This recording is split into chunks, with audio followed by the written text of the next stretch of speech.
In his last days in office, President Obama has demanded Congress more than double its spending on, get this, illegal immigrants. That's right. The Obama White House wants $3.9 billion for programs aimed at helping illegals as well as refugees. Republican Texas Congressman Brian Babin calls that program a Trojan Horse. The Congressman joins us live from Houston.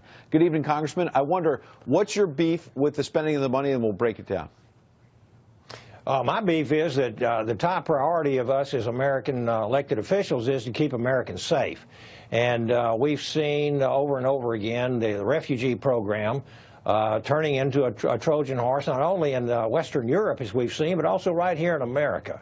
And so when the president wants to double the funding for his Office of Refugee Resettlement, and spend more money bringing in more refugees towards the end of his career. He's going to be doing this up till the very last days, hours, and minutes of his president to make as much mischief, to try to keep President-elect Trump from undoing what this president has done in terms of endangering the safety of American citizens.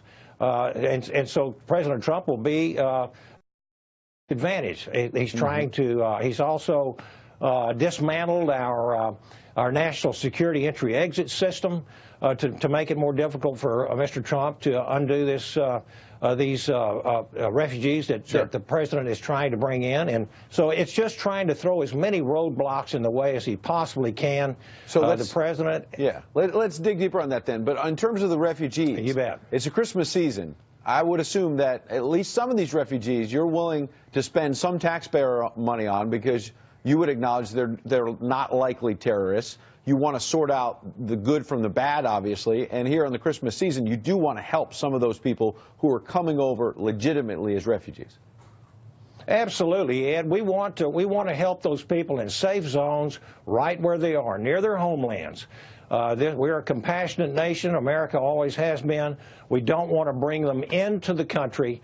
Well over 75% of Americans have spoken loud and clear. They do not, the polls show they do not want refugees coming into the United States from these terrorist hotbeds like Syria, Iraq, and Somalia, etc. And so we have a bill to try to stop this. I introduced this bill 1.5 years ago.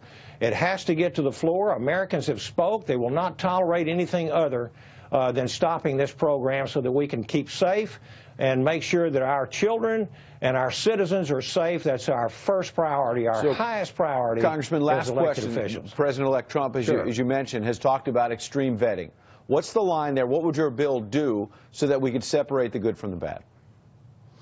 My bill would pause the program until we could determine exactly what that extreme vetting would consist of. We've seen also recently that the president and his administration have absolutely classified the vetting procedures, where we're told in classified briefings earlier that it would take up to 24 months to vet these people, and now we're seeing evidence that it may be as short as a few days. And so we want to make sure that these people coming into our country are safe, that we are not introducing a Trojan horse and at taxpayer expense literally setting terrorists up in business in the United States of America. And we want to, and this is exactly what we're going to be doing. And I'm urging President Trump to honor his promises, to undo what this president has done for 8 years, and that is endanger the national security of our country. And that's what my bill is all about. We appreciate that. We mentioned the Christmas season in terms of helping the refugees, but also over the Christmas season, people very jumpy about terror right now and making sure the country is safe. We appreciate you weighing in on this tonight. Absolutely, Ed. Thank you. Good to be with you. Happy New Year to you and your family. Appreciate it.